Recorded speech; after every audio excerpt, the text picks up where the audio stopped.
On this episode, we talk about a lifetime of resilience with a former overweight kid who went on to become a professional baseball pitcher. My guest is Coleman, who turned an incredibly difficult experience into strengths that have benefited him throughout his life. As a child, Coleman endured a 3-year battle with food poisoning, spending almost 2 weeks on life support. Carrying both physical and emotional scars, he adopted the identity as a fat, weak kid, a mindset that would stay with him until college.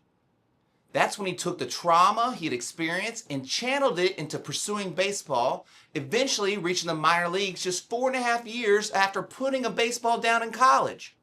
A journey ignited by watching the 2019 World Series. We also talk about first tattoos, coaching through the yips, and embracing the role of Paw Paw when you're the oldest guy on the team. Let's jump in.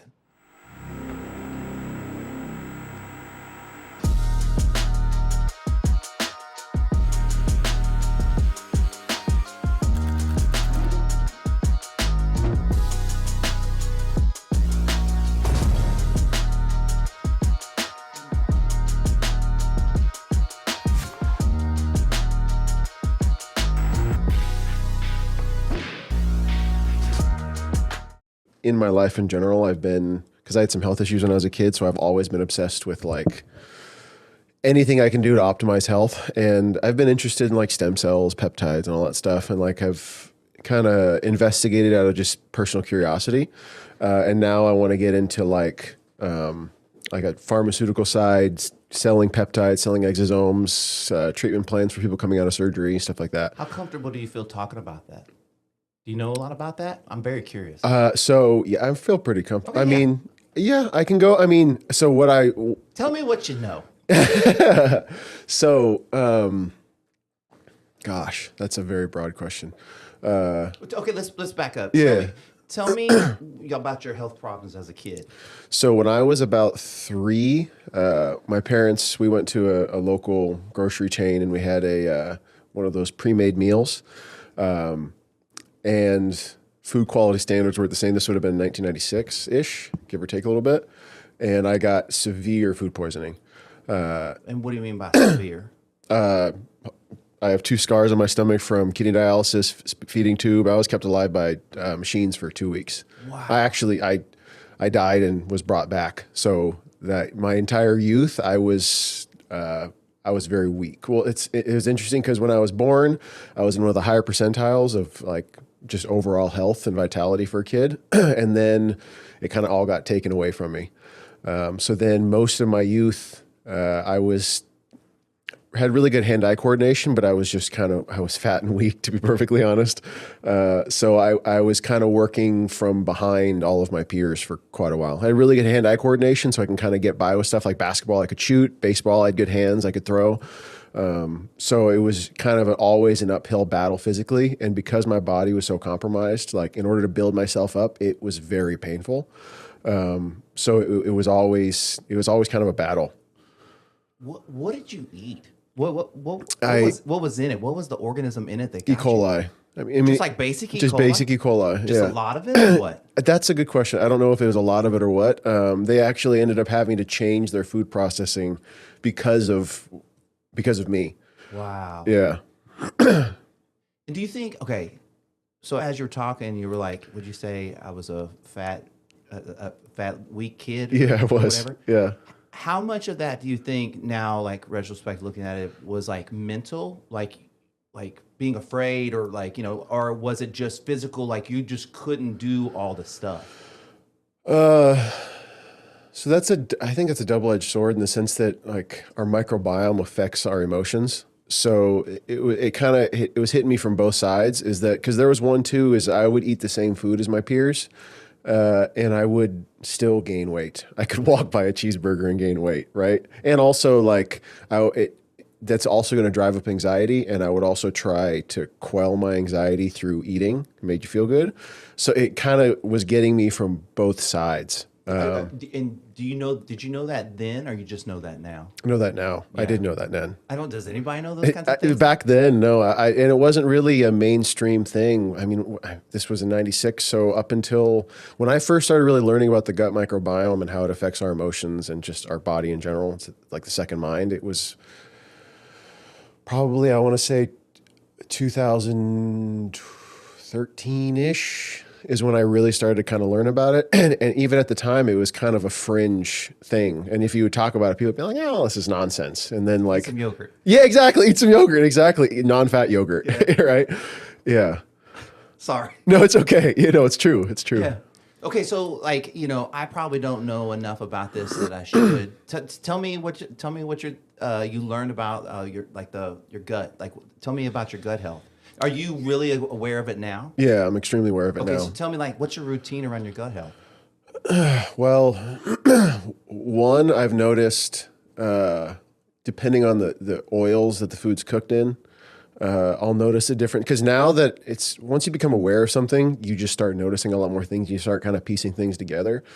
So like, one, when I say I intermittent fast, I'm not like hardcore, like 18-6 or whatever. It's just more of like, I just focus on eating foods that make me feel good. You realistically fast. I realistically fast. I start eating when I'm hungry. I'm not like, I can't eat until 2:00. It's okay. I'm not hungry yet. I'm not Every gonna day eat. is different.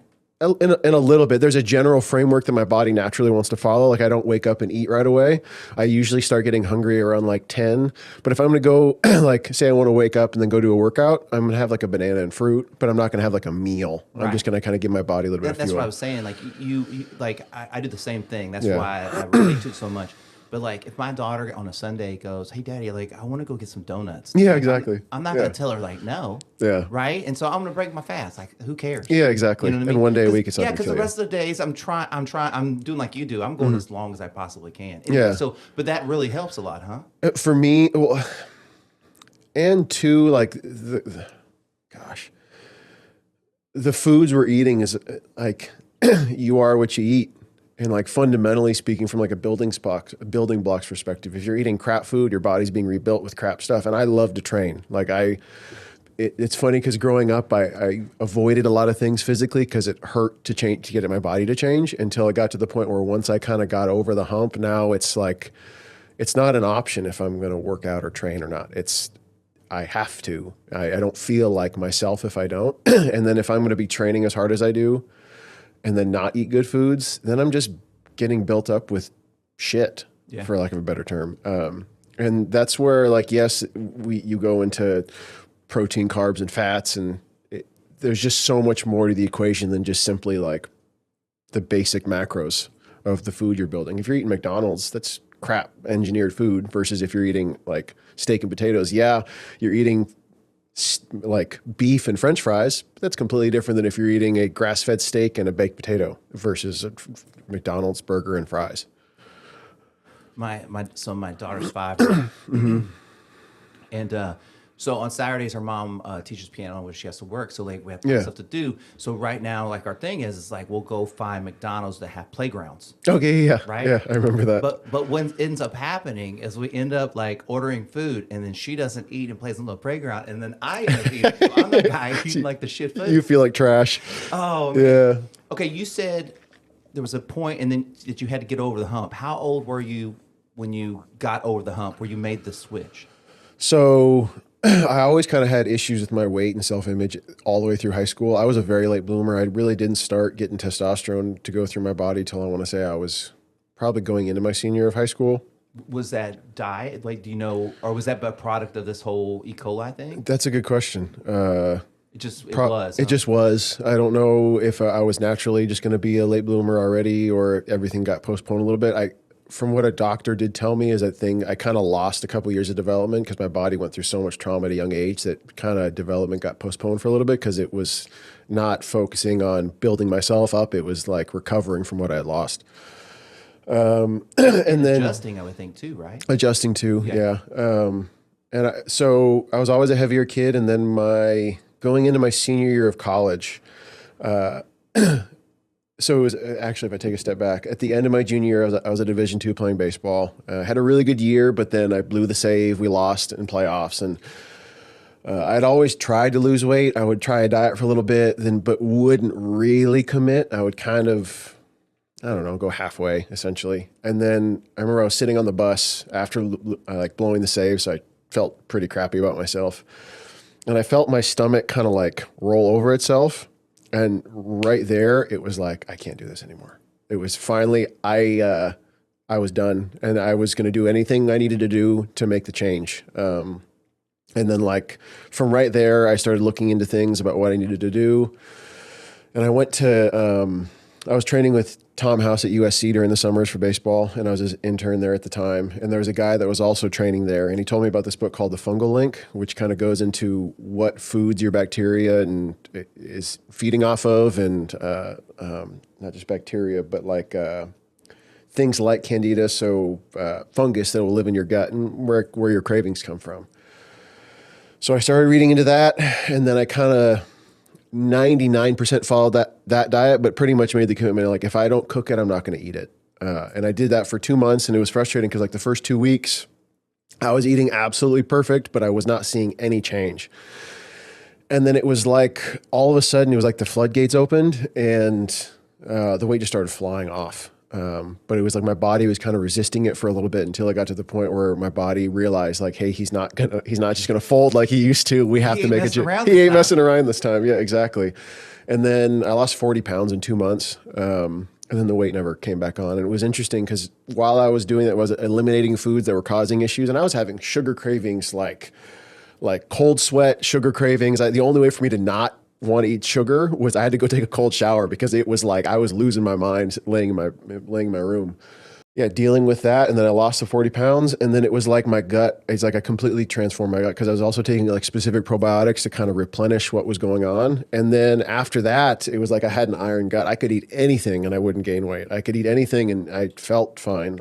Obviously I still had I had trained myself so much through repetition with the foods that I wanted to eat that I didn't have, well, part of it too was like I didn't have the bacteria in my stomach that was causing those cravings. And also I didn't want that stuff, because I had kind of like, now that I had gotten over the hump of the food, my relationship with food had changed. I wasn't having the same issues of binge eating and eating to get my emotions to go away. Now, instead of eating like crazy, I would go exercise. And so I kind of traded one vice for another, one vice actually being healthy and training versus the vice of just eating. And I'm always going to be a foodie. I love food.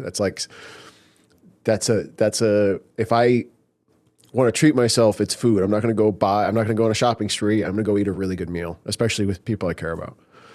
Okay, so you play a bunch of sports in high school?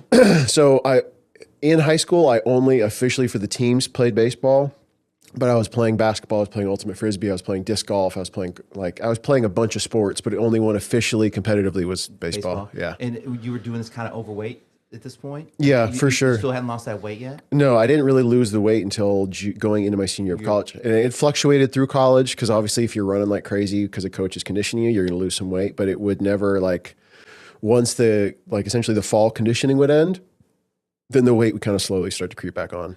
What was your, so once you lose this weight going into your senior year, what was your mental focus like after that? Like how did it change for you mentally losing that weight? What I saw in the mirror wasn't something I was disgusted by. So that was a huge improvement. I still was dealing with just it was in a transformational period. So it was a long process of just changing what I guess my identity, how I identified myself as, because for such a long time I identified as a weak, fat person rather than a fit, healthy person. So that it was like a slow progression change over time to then just how I in general perceive myself, which then in turn is going to change how other people perceive me. Did it feel like that was the first time you had taken like control of your life, or had it happened before? No, that was the first time I actually probably taken control. Was that part addictive?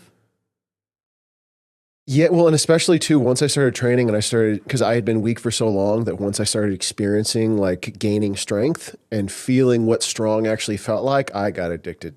And I'm It's funny. So many people now will talk about being a little bit autistic.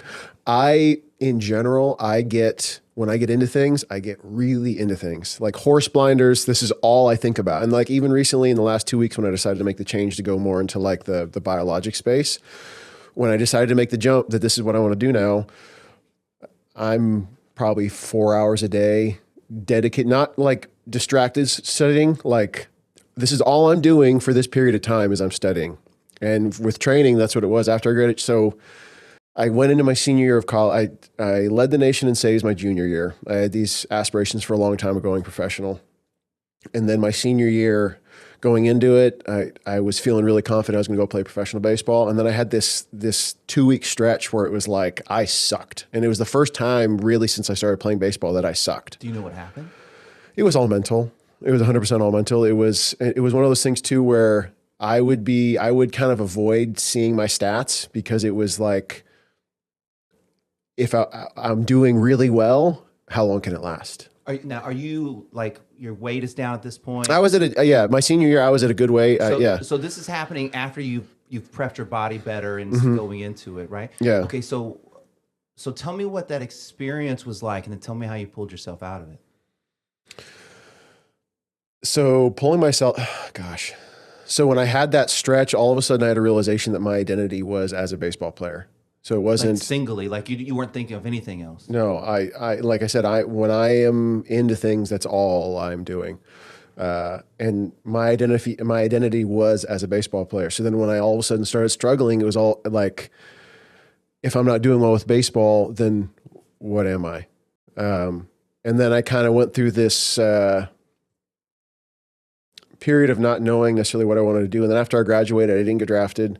I was 88, 91 miles per hour. So I was good for my level, but I wasn't throwing hard enough to really get looks from MLB teams. And I went to some like pre-draft workouts with the Braves and I did really well, but I wasn't throwing 95. And so as a D2 kid, that's not going to get you looks.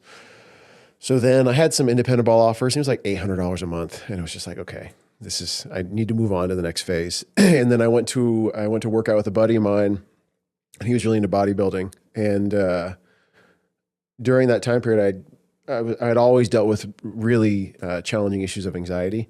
And then all of a sudden, it was like when I did that workout and I worked out hard enough where my body was just like exhausted, I noticed the anxiety just wasn't there.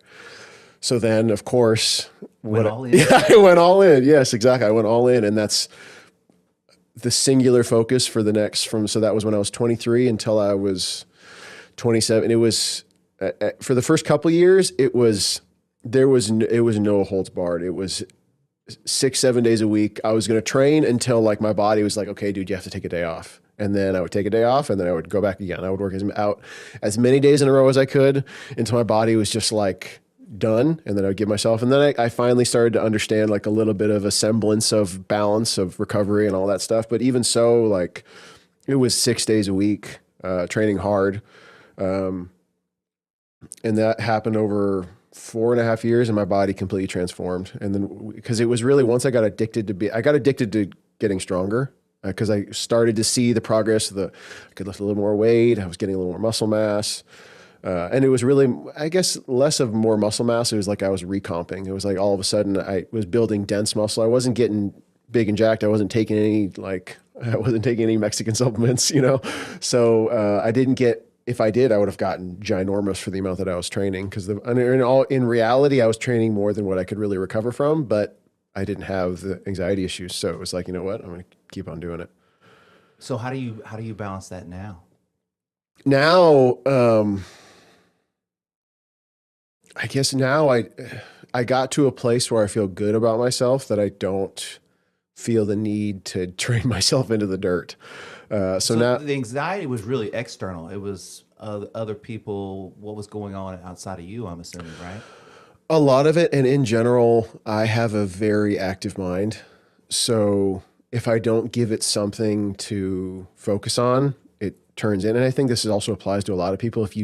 We're almost a battery, and it charges up when we build up all this energy. And if you don't have an outlet for that energy, it can either go out or it's going to go in. Right. So I just need to have an outlet for the energy to go to, or else if it turns in, then it's just not good. It's just not beneficial for any kind of progress in anything. Okay, and so how does, correct me if I'm wrong. Mm-hmm. So you train for these years. It's like your mini Olympics. That's Yeah, exactly. Yeah, kind of. Yeah. And then you went to try for the Braves. You made the team. So I was watching the World Series in 2019. At the time, I had worked at a couple different performance gyms, and I was training people. And as I was at that performance gym in San Diego, it was in the off season, and guys were coming to train at the gym I was at that were in organizations, and they weren't really lifting more than me. They might have been a little faster than me, but I was in the ballpark. I was in their range. And then I was watching Game 7 of the World Series in 2019. Who was that? It was the Nationals and the Astros. Okay.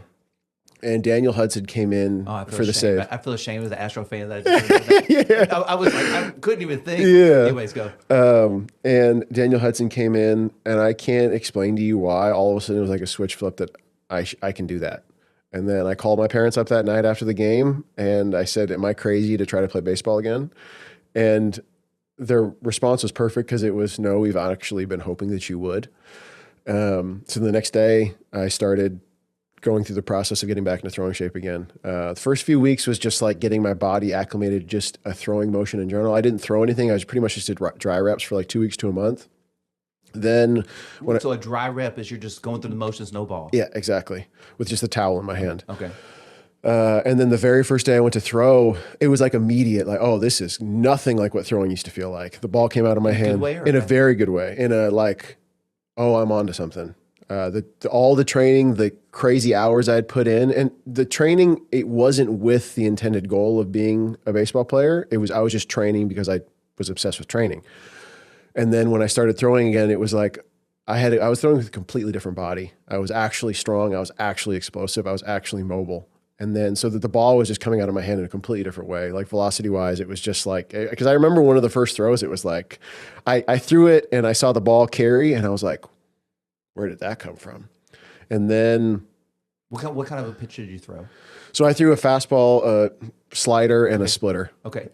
Yeah. No, but what was the one where you said it? That was a fastball. Yeah. I was at that time when I was first getting into it, I wasn't really working on other pitches. It was just like getting my arm in shape to throw, and just kind of getting my mechanic. Now that I had a new body, my mechanics are going to be a little bit different. So I was kind of finding the mechanics for my new body.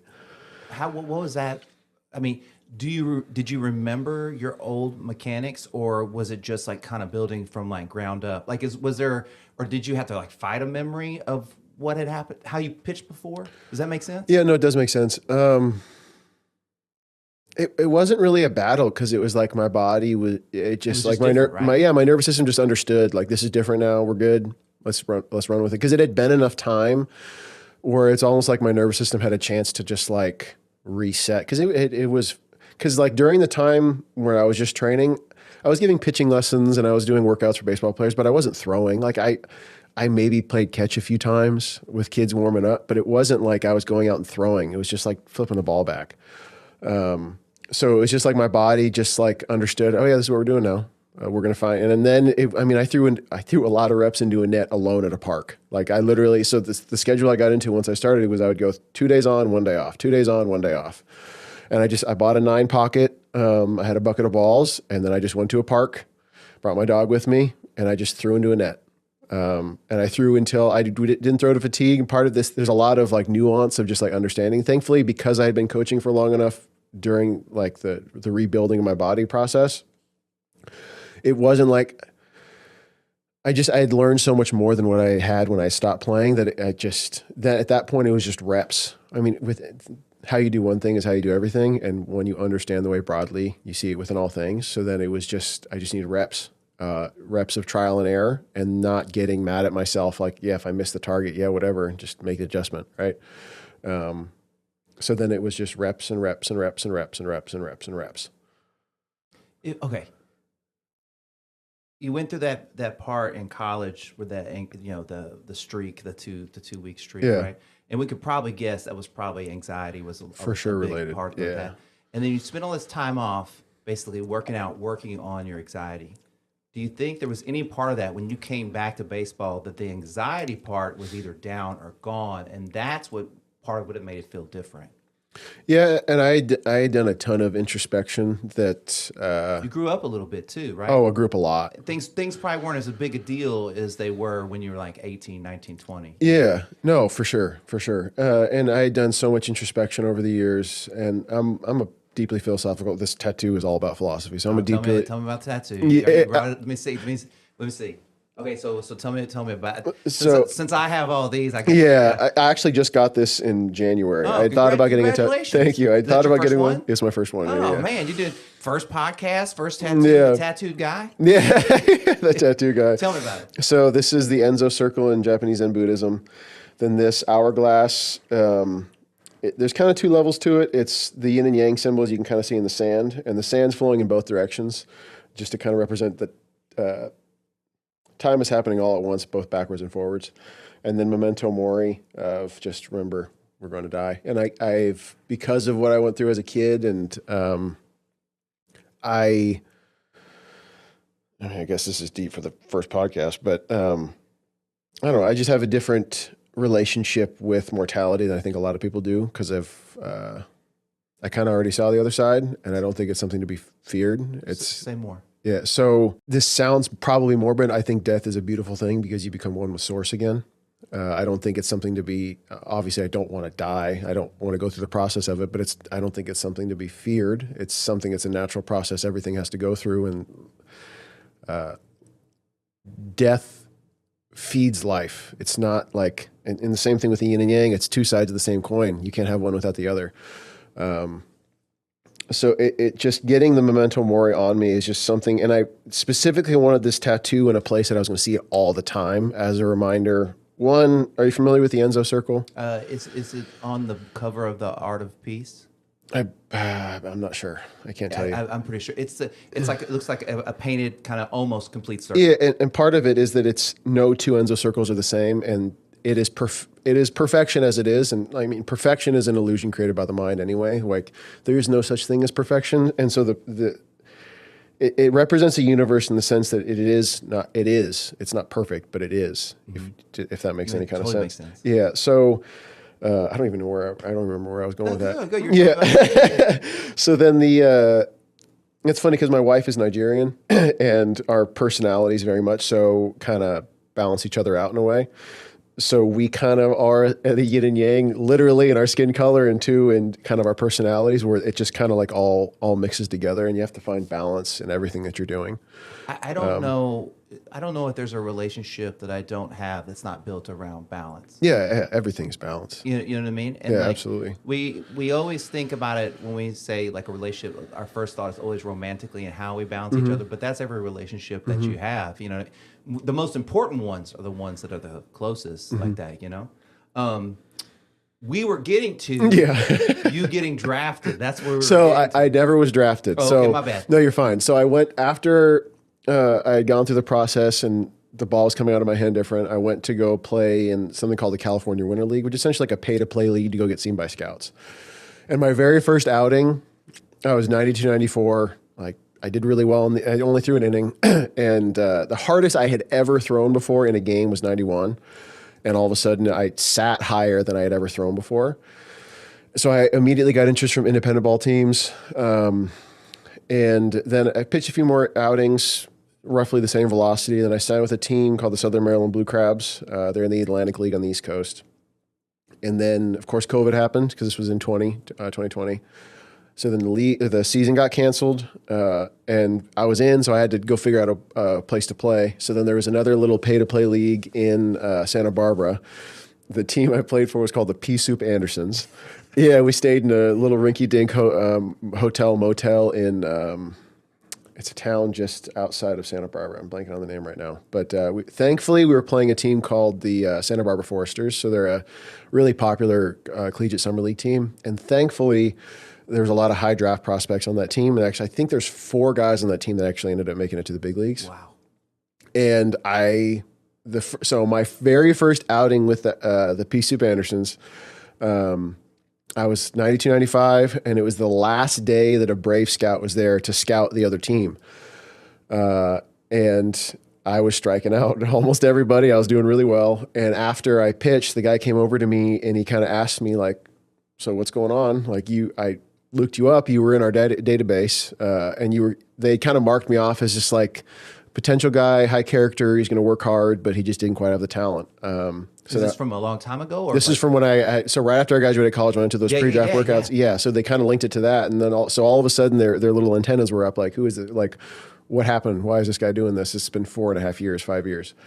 So then he kind of kept tabs on me. And over the course of the next about month, kept on pitching, kept doing really well, striking out a lot of guys, and my velocity kind of kept ticking up. And then I signed with the Braves in August of 2020. That's what I meant. Yeah, no, you're fine. You're fine. I signed with the Braves August of 2020. Draft, by the way, like no, but that's what guys think is going to happen, especially if you're not in the field. Yeah, you wrote signed on the form. Anyway, yeah, you're fine. So I signed with the Braves in August of 2020.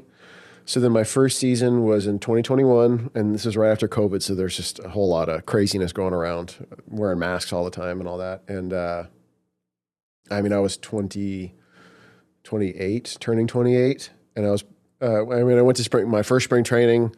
That was a crazy experience just because it was like I was getting dropped into a completely different world. And so my first spring training did well, and then they put me in high A. And in high A, it's typically a lot of younger guys. So I was the oldest guy on the team. Paw Paw, huh? Yeah, yeah, exactly, literally.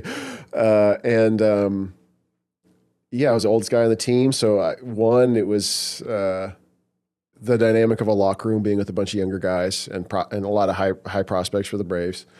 And I did really well. I did pretty good. Then going into my second season, they threw me into Double A, and I had a really good year. Particularly the first half of the season, I was balling. But I was turning 29. I was like 90 to 94. And I was outperforming a lot of prospects, but I was an older guy. I wasn't throwing 98. So I was kind of like, I was struggling to get playing time regardless of how good I pitched.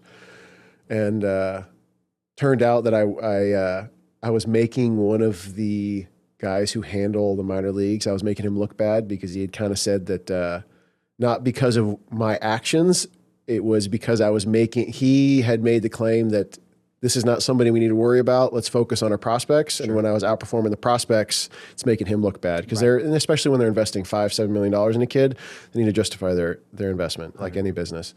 And then season ended, hoping/expecting to go to AAA the next year, and this would go in 2023 season. Went to spring training, pitching a big league spring training game, but didn't go my way. Didn't have a good outing. Do you follow baseball much? What are you going to ask me? No, I guess it's like I'm a big Astros fan. Yeah, and I watch Astros baseball. Yeah. Outside of that, I don't watch baseball much. Okay, so I guess from a pitching perspective, I gave up the double, the first hitter of the inning. Okay, I understand that much. Yeah. So, and then I gave up a few like really weak hits that it's one of those where it could have been hit. It was barely out of reach of the infielder. So it was, and then gone either way. Could have gone either way. And then there was an error, and then it was just, I couldn't get out of the inning. They replaced me. And that was my only chance in a big league spring training game. And then rather than putting me in AAA, they put me back in AA, which was kind of a sign, especially at my age, like, you're probably not going to get a shot. So then I pitched probably, I want to say a third of the season, was doing really well. But then they released me, I want to say about, it was before the All-Star break, so before the halfway point. And when when they called me into the manager's office, the manager told me, they said you've reached your potential. At the time I had like a 2.5 ERA. So it's like, I wasn't struggling. I was doing really well. I had one really bad outing. But then other than that, I'd been doing really well. And then I signed with the independent ball team, and there was some nonsense is probably the only way for me to describe it. And then at the end of that season, I was just kind of disenfranchised and even going back to that season with AA, he had even been, the minor league pitching coordinator had come and talked to the team, and he straight up said to us, nobody's going to be moving up from this team. Doesn't matter how good you do, you're not moving up. So then immediately you're like, then what the heck am I doing here? Right. So like, I'm putting so much time, energy, blood, sweat, and tears into this, but it doesn't matter how good I do, I don't get a shot. Like, okay, whatever. And then going into that next season, I trained all off season. I had like an opportunity to go play in Mexico, but it was just like the lifestyle of playing. And I just turned 30. I was about to turn 31. And it was just like, okay, I proved to myself I could do it. That's right. Yeah, which was the most important thing to me, because a huge part of me going back into playing baseball was like, I for sure would have had a what ifs if you hadn't done if I hadn't done it. And then now that I had get back and done it, I faced guys that played in the big leagues. I struck out guys that went to play in the big leagues. I faced big leaguers. And I genuinely believe that when I had my stuff, I was one of the best pitchers in the world. Whether or not anybody else wants to agree with it, I believed it. And that's really all that mattered at that point, that I proved to myself that I could do it. And then it was like, okay, time to move on to the next phase of my life. You know, when Jackson was on the podcast, he talked about this thing where, like, you know, good guys can have bad days and bad guys can have good days, you know, relative. Yeah. But you know, you can catch a really good guy having a bad day, and you could be having your best day. Yeah. You know what I mean? And I feel like, for me, that's when you're like tapped into something bigger than us. That's when you're hitting the source. You know what I mean? And there's like a let go that you have to do of like who that other person is, what they are, to just be inside yourself. You know, I don't know. What was your biggest takeaway from that experience and when you had it? Because I'm assuming having it a little bit later in life, you have more perspective. So what was your biggest takeaway from that whole thing? So I guess one is that you can do everything right and it still not work out. You can cover all your bases and just what's meant to be will be.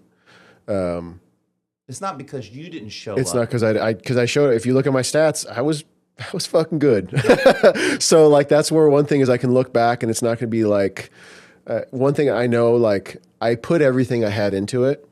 So I can rest easy knowing like I didn't leave anything on the table. Of course, like with the benefit of hindsight, oh yeah, I would have done this differently, but that's whatever. And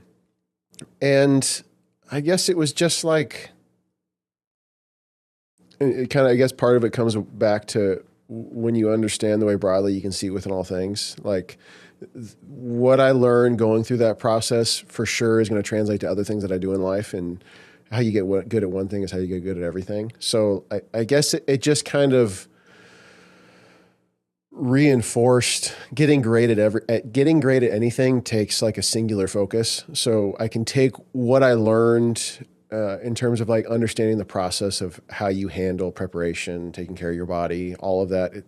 Now that I'm going into, now that I'm studying to get more into like a peptide exosome, the biologics kind of space, I need to put in the same time, effort, and focus on that. And for how challenging that was before, and the things I went through in health as a kid, and now going through the process of baseball, like realistically, most things after that, it's not going to be harder than that. So it's like, I've already done hard shit. So now everything after that, yeah, I can do it. Like I know the blueprint. I have the blueprint. Exactly. I have the blueprint. So now it's just, I know the path. Now I just got to walk it, regardless of what I end up choosing to do. Because thankfully, I've always been kind of already interested in like the biologic side of things, and I've just kind of been I'm a very naturally curious person. I like to understand why things are.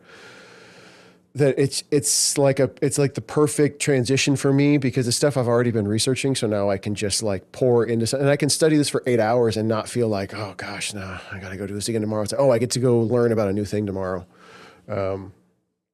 So yeah, it's just like I know I can do things. It's just like a confidence of, yeah, it's hard, but so what, I've done hard things.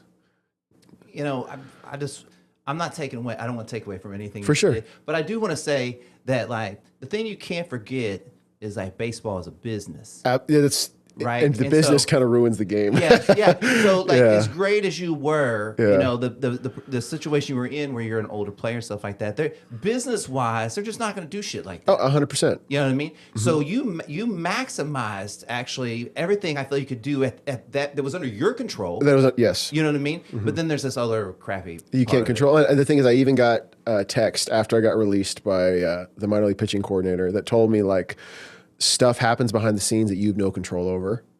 Thank you for working hard, being like respectful, and contributing to the team and contributing to the organization. But yeah, stuff happens that you can't control. So at the time when he sent me that text, he was a little bit like,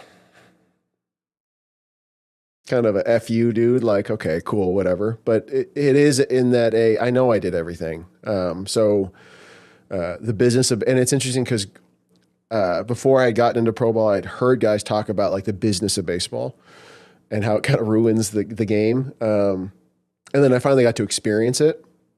And the business of baseball, in a way, a lot of the ways that it functions, it's kind of a microcosm of all the businesses are going to be the same thing. It's called business. Yeah, exactly. So there's a whole lot that I was able to learn just in life, and like how to manage being in rooms with people that, I guess how to walk the walk through different scenarios, knowing when to shut up, knowing when to speak up. And some of that stuff you only learn by not shutting up when you should have shut up and talking when you shouldn't have talked.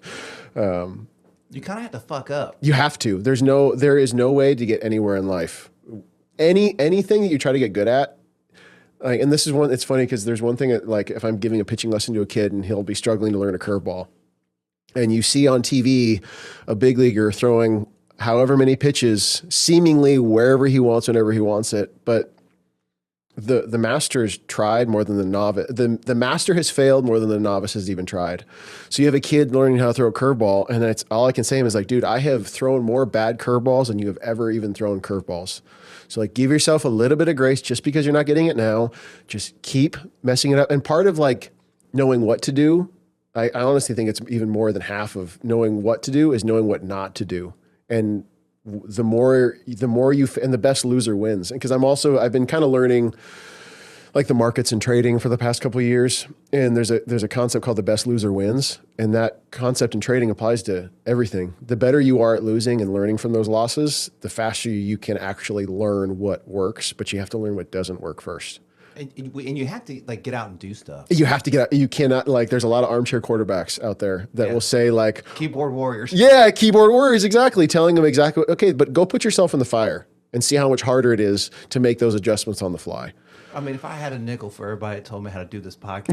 Yep. I mean? But I mean, I learned that that's just part of the gig. Mm-hmm. You learn that this is, like you said, like you don't understand all the things and all the hard things unless you go do a thing. And you don't know anything, you dedicate to that thing. Mm-hmm. You don't learn what that's like. I think on some level, that's what this has taught me at this later stage of my life of like, really, if you want something, you're going to have to go dedicate yourself to it. You're going to have to train to be good at it. I love what you said earlier. Really like, hey, I'm really into these peptide things. So I've spent 4 hours a day studying to learn about this thing that I want to be interested in, because that's what I've done with this. Yeah. Right? Like I study this, I read books, and like I want to learn, and I listen to podcasts about like how to do podcasts. Yeah. Right? Because I just want to know. Yeah. You know, and I think that people don't challenge themselves in that way. Well, you know? and that's where I think sports in general is so valuable, is that so many people in society, the second things get hard, there's an immediate like, oh, I don't know if I can do that.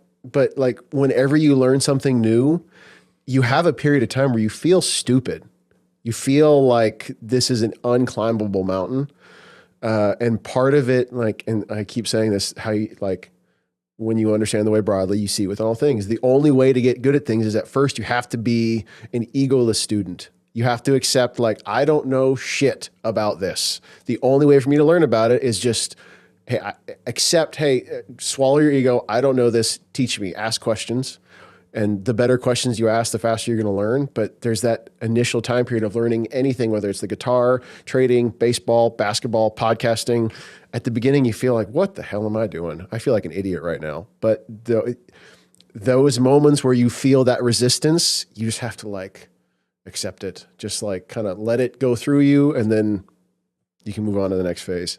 I started taking comedy classes. Okay, yeah. Stand-up comedy classes. classes. Gosh, I bet that's hard. You know, it's not as hard. This helped out a lot. Like doing this for a while helped a lot. But what I was gonna say is that egoless student kind of thing. And like now, like I used to be the kid that sit in the back and like don't call on me. Now I'm the dude like up in the front, like asking all the questions that people are like, shut the fuck up. But I'm like, I'm here to learn. Mm-hmm. Like I want to be good at this. Like why am I sitting here spending 2 hours of my life if I'm not trying to be good? You know what I mean? And so it's the same with this, but then that applies to my daughter, like being a dad and being a partner. You know what I mean? Absolutely. It's like I want to be good at all these things because I am all these. I'm not a singular thing. Yeah. I'm not identified by one thing. I'm a bunch of things. My identity was a baseball player. That's right. Yeah, exactly. Okay, Yeah. so you said that, and the only reason I reference this is because I have friends that are Paw Paws that were on teams where they were the oldest dude. Yeah. Did you embrace your role as Paw Paw, or is it like were you like, no, I'm not y'all's, or did like you teach them stuff, or they teach you stuff? What was that relationship like with those younger guys? All of the above. Yeah. I definitely learned stuff from them, and just a little bit of like, there's something about, and you hear it talked about a lot in sports, is like when you see a young team get to a high level, like a playoffs or something, and you hear commentators talk about like they're young enough where they're too dumb to know where they are. And there's a little bit of that. There's a lot of credence to that. And just like, just fuck it and play baseball. Don't think about all these extra things. Like no matter what, this comes back to, this is a kid, we're adults playing a kid's game. There is no difference in when I was 9 years old playing rec ball versus playing on a field in front of thousands of people. It's the same exact thing. So like, just go play baseball. And yeah, like I definitely would talk guys through things with life because I just had more life experience of good times are going to come and bad times are going to come, and they're Girlfriends. yeah. There's there's a lot of stuff with guys and meeting girls going around different towns. So yes, I think really like when you play that Udonis Haslam role. Yeah. Right? When you're like that guy, your job is really to show these guys like how to be a professional, right? Be a leader in this way, and also like help them learn to navigate like this period of life where they're so young that they don't know nothing. Yeah. You know what I mean? And we're all like that, but they need somebody there that's not the coach. Yeah, for sure. You know what I mean? And they part of it. So I'm not a rah guy. I'm not a go stand in front of the team and tell them everything. I'm very much so like I'm going to go about my business. You lead by example. Yeah, I lead by example, and like I don't know how much it's. You see a lot of people that they call themselves a leader, and it's like then you hear from actual guys on the team like, that guy wasn't what we were talking about. So I can't say that I was a leader, but if there's one thing I know I did, is that I was extremely professional in the way I handled my business. I had every single day I showed up, I was going to do something for my body, whether or not I was pitching that day or it was the day after I pitched, I needed to recover. Like. I took care of my shit. I did what I was supposed to do. I never was on the injured list. Yeah, of course, I had little like nicks and knacks, bruises, little things that hurt, but I always took care of my business. And I do know that guys would see me taking care of my stuff, and then all of a sudden they would start kind of coming a little earlier or take care of their things. So it was, and then just life in general. Like when you have a little bit of a bad streak, it's like you just kind of put your arm around them and you just get their mind off of you, make them laugh, talk some shit about stuff, talk about stuff nothing related to baseball, just to kind of get their mind off. I mean, because that's the thing is, any high level sports you get to, doesn't matter what sport it is, you're going to have times where you suck. You're going to have times where like, because there are days where you do everything right and you come out wrong. There's also days where it's like you're on the like for pitching side of things I can speak to is you're on the mound and you feel like you're pitching with T-Rex arms and it's just like you're alone. Everybody's looking at you and you're having those tough days. That is an island. The only sport like baseball, like pitching, is golf, where most everything else, there is some semblance of you can react. There is none of that when you're pitching. There's none of that when you're playing golf. Everything starts when you start. Everything finishes when you go through it. So like the yips, and especially too when you're doing the same exact thing over and over and over again, where you like with basketball, you can step into a jump shot. You can't step into a pitching delivery. You can't step into a golf swing. Like, yeah, there's a mechanical aspect of other sports, but it's just the mental side of the mechanics is a little bit different for baseball than it is for or baseball and golf versus most everything else. So just the mental, once you get to pro ball, everybody's talented. So it's really just the 6 inches in between your ears if you can actually be consistent with it. Because you get to double A, the talent level is off the charts. Everybody there is super talented. And there's a lot of guys in double A that are more talented than big leaguers, but those big leaguers are just much better at day in, day out being like the They're variance. on more days than they're They're off. on more days than they're off. And then like a huge thing, and this is a really positive thing in general in life that I got from Tom House, was like, say you have 9 outings, you're going to have 3 where you feel like a god. You're going to have 3 you feel like you don't even know what you're doing, and then you're going to have 3 in between where it could go either way. And your job is, 1, to minimize those bad days, and then those 3 in between, just don't let the wheels fall off. Because when the wheels fall off, then one bad outing turns into 2 turns into 3, and it's like you have a bad day, shake it off. Okay, got it out of my system. Now I can go ball out again. Momentum can carry you a lot of directions. Just making sure that it carries you in the right direction. You know, there's this thing where there's positive, negative, and neutral emotion. Yeah. Right. and negative emotion is bad. Mm-hmm. And neutral and positive, neutral can still be like a positive. Mm-hmm. And I've never thought of this before, but like, you know, on those like kind of days, it's probably a day where you go, I didn't have my best stuff, but I pulled this off. Exactly. Right. And I think there's not enough appreciation and gratefulness for those days to push up the other days. You know what I mean? Because like when your stuff's on and you kill it, you're like, yeah, I'm the man. Yeah, exactly. But you never give appreciation where you weren't killing it and you still got the job done when you shouldn't have. You shouldn't have pulled that out, right? Mm-hmm. And I think that appreciating those days has to elevate the other parts of it, you know? Well, it for sure builds confidence and like just general resiliency that I can still figure out how to get the job done, even if I don't feel like a god today. And that's when you're saying the major leaguers, that's the way. They're on the days they feel like crap, they just figure out how to survive. And that applies to every single sport. Because like obviously there are those days where you couldn't miss a gnat's ass. Like you close your eyes, you're throwing perfect strikes. Everything is perfect.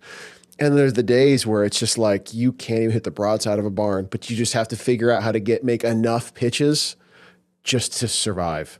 And that's where you see a lot of guys, the mental side of it. It's just like when they're good, but when they're bad, they're really bad. You got to mitigate those bad days because that's the difference between you giving up 2 runs versus you don't even get out of the inning and you give up 5 runs. And the same thing applies to fighting. Like you don't have your stuff.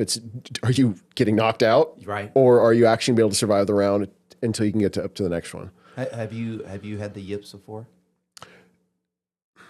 Not all the way. I've had times where all of a sudden it was like, ooh, that felt weird. But then I've always been able to kind of just like. How do you coach guys out of the yips? So 1, you have to separate themselves from, so like, if you can kind of picture it like snowboarding, at the end of the day, you have these kind of grooves kind of set into the mountain. You want to do your best to give them a fresh slate of snow so they can kind of create a new path. So 1, you have to end that loop that gets them into that like through. So, I mean, there's things of you close one eye, you have them have a conversation, all that stuff. But it's really, you have to somehow interrupt that feedback loop so they can create a new one. Right. It applies to golf and applies to baseball because so there's a story of, I won't say the guy's name, but he was a really highly touted prospect. And I heard this story from a guy who played with him. And he was the guy was a first round draft pick and he was throwing a bullpen. And he said he was watching the bullpen. All of a sudden he threw one and he like sailed the catcher. And he said he like looked down at his arm and just like looked at his arm for like a solid 10 seconds. And then kind of like shook off and he got on the mound and then he like sprayed it again. And then he sprayed it again. And then he sprayed it again. And then he just kind of like looked at his arm. And there was a bullpen behind or like cages, indoor cages, right behind where the catcher was. There's a fence and then cages. He said that the guy went into the cage and for an hour picked up a ball, threw it to the end of the cage, walked over, picked it up, threw the end of the cage, and did that nonstop back and forth for an hour. He had yips for like 2 years and was like just up and down, couldn't quite figure it out. And it all happened on one pitch where it was like the wheels fell off and it took him 2 years to actually get back on track. And then he got to the big leagues again. But hang on. So yeah. Do you think it's that one moment? Or do you think it's a culmination of moments you don't recognize to that one moment? It's a culmination. You have those random ones that kind of spray and all of a sudden you're like, hey, whatever. And then you figure it out again. But then all of a sudden it's like, It's that snowball that starts really small at the top of the hill. You have that one that randomly sprays, and then you think you purged it, but it's still kind of sitting in the back of your consciousness. And then all of a sudden you have another one a couple weeks later, and then it's painful to watch guys have it because it's like you can't. There's nothing you can do, right? It's nothing mechanical. Right. And the thing is too is like if I toss him a ball and have him be a shortstop and throw it, he'll throw an absolute dime. But then you have him sit there, come sit, and have to lift his leg and go, and it's like the whole system just like short circuits, and then he sails it way over. But yeah, I definitely it's not just one. There was a bunch of little things that happened before then until finally it was a straw that broke the camel's back. Yeah. And then his brain short-circuited. This final segment is brought to you by HeyJustBe.com. I believe that achieving balance in the mental, physical, and metaphysical aspects of your purpose through learning, serving, and creating can transform your life into one you truly enjoy living. Want to learn more? Visit www.heyjustbe.com. So how I wrap this shindig up is I ask people, what do you do to just be the best version of yourself so you can be good for everybody else? And you talked this whole time about self-improvement of yourself, but how old are you now? I'm 30, just turned 33. Okay, so 33. What have you settled into to taking care of yourself? Baby steps. There's a Japanese concept, Kaizen, of just every day, even if it's this big of a step. Some days we take leaps forward. Some days we take a baby step, and some days it's just you just stay in place. You just don't go backwards. It's just taking baby steps in the right direction. On some days you don't feel it. It's just going for the walk. And it's funny. I'll bring back to another thing with baseball. It was Tom House would tell a lot of stories about Nolan Ryan because he was Nolan Ryan's pitching coach. And one thing he talked about was there'd be some days in spring training where he'd show up. Nolan Ryan would? Nolan Ryan would. He would show up to spring training and he would throw. He'd have one of his first live at bats, and there's some days he would throw 80, 100 pitches, and there's some days he would throw like 10. And it's just on the days you feel good, go for it. On the days you don't feel good, it's okay to just pull back a little bit.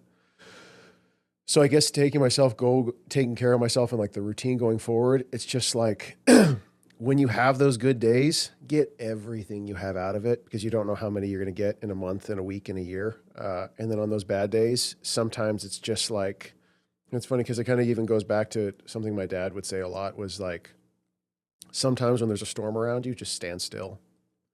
You don't have to try to do too much. You don't have to do anything. You don't have to do anything. Sometimes just don't do anything. Just, especially on those days where like, if we're struggling with things mentally, it's just like, it's a storm. It's going to pass. Just hold on for a little bit. Don't let it take you. And then when it's passed, you can take your deep breath and then just take your little baby step forward. Take your little baby step. And then those little baby steps turn into big steps. And all of a sudden, 2 years later, without you even realizing it, you've gone miles and miles forward just because all that mattered was that you just didn't go backwards.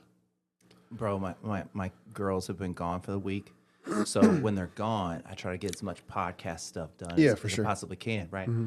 So before my daughter left, she decided to give me a stomach bug, I guess. Because on Tuesday, I went down, and I was down like through Wednesday, right? Like Wednesday afternoon. And I had all these plans of all this stuff I wanted to do for the podcast. And when I finally got out of bed, I got a little bit of food in my stomach. I said, I'm just going to upload one video. And I uploaded like one episode or something like that. Because I was just like, I'm going to take the tiniest step. But that kicks momentum to the next day. Mm-hmm. And I think what happens is when, like, maybe you can speak to this too as a person that's worked with other people. Sometimes when people take a day off, instead of going like, I'm going to appreciate this day off and I'm going to appreciate that I don't have it today, they go, well, maybe I don't have it tomorrow either.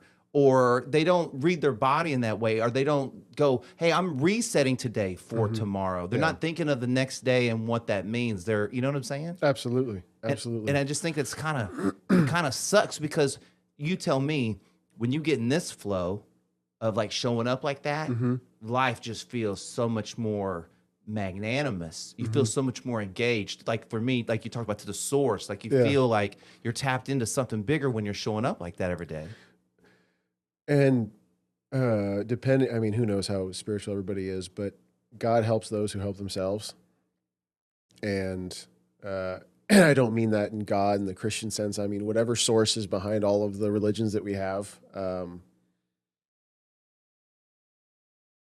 connecting with it is it's almost like, and I don't even want to call it a he, because I think it transcends that, but sometimes it'll help you take that step when you just like submit and just be like, hey, help me out a little bit.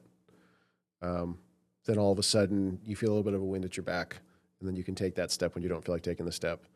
And then there's times where it's just like, source is like, you got it, run. But then part of that is just being able to just sit there and surrender to it, in that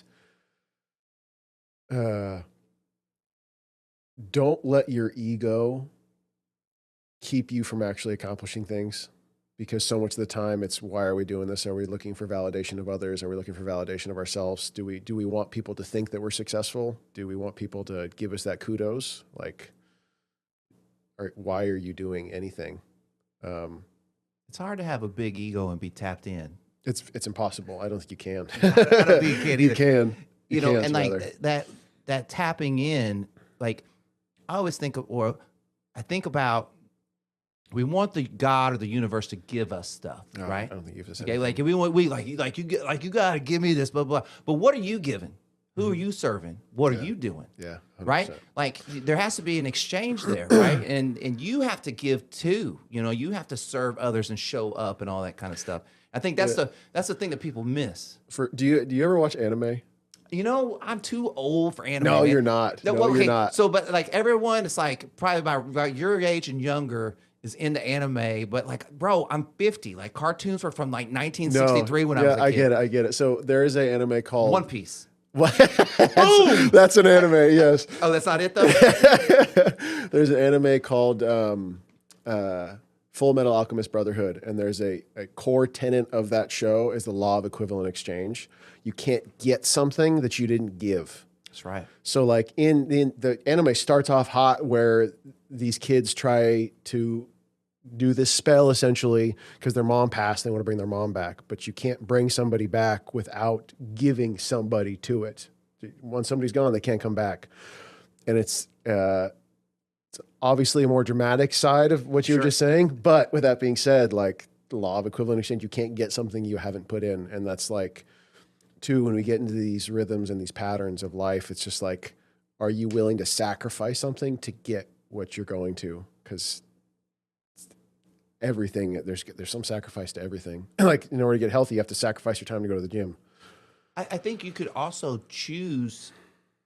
I don't know if this is right. You can choose the way you sacrifice, like you know, like how you serve and what you do and how you show up in your sacrifice. You can choose that.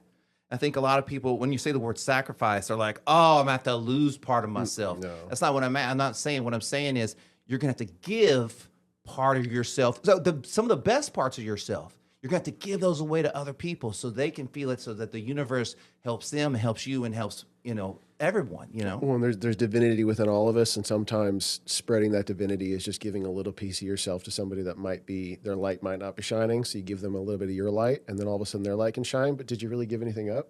Uber drivers. Yeah. I've had some crazy conversations with Uber drivers that I still think about to this day randomly. Bro, I almost died in an Uber in Vegas about a month ago. This guy was definitely on some drugs. He had just moved from Canada to Vegas, and he refused to use the Google map. We're just winging it. And at some point, we're like on the highway, and he's speeding, and I was like, "Look, bro, like I think I'm not in any big hurry. We could just, because I know kind of where to go because I've been to Vegas enough. I was like, we could just get off here, take this road. Just take your time." And so he pulled off. I was like, thank God. And as soon as he let me out of the car, I was out. I was like, like, this will be good. See you later. You know, jumped out. I was like, wow. Anyways. Well, first podcast. Yeah. How you feeling about it? Feel good. Well, hey, I appreciate you coming in and doing this. Thank you. You mind giving me a hug? Absolutely. All right, just push that mic out and give me a big old hug. Thank you, my dude. Yes. Appreciate you, man. You're tall, dude. You're tall. Thank you.